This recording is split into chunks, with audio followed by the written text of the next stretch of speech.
what is your favorite fruit?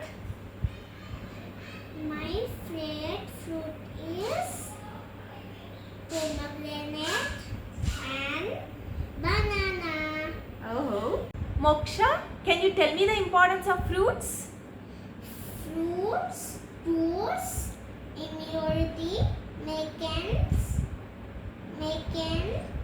healthy and strong.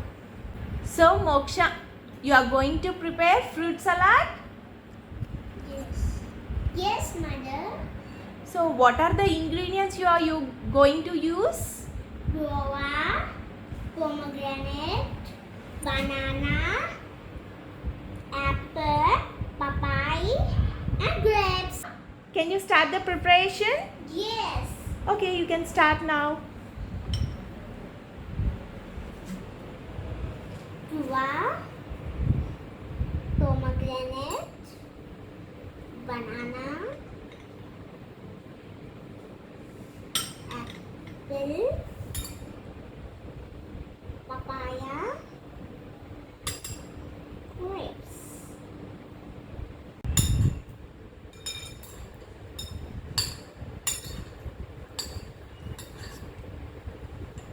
Mix well. Salad is ready. Okay, now let's garnish the fruit salad. Yes. Here is the yummy fruit salad. I'm going to tell you fruit rhymes.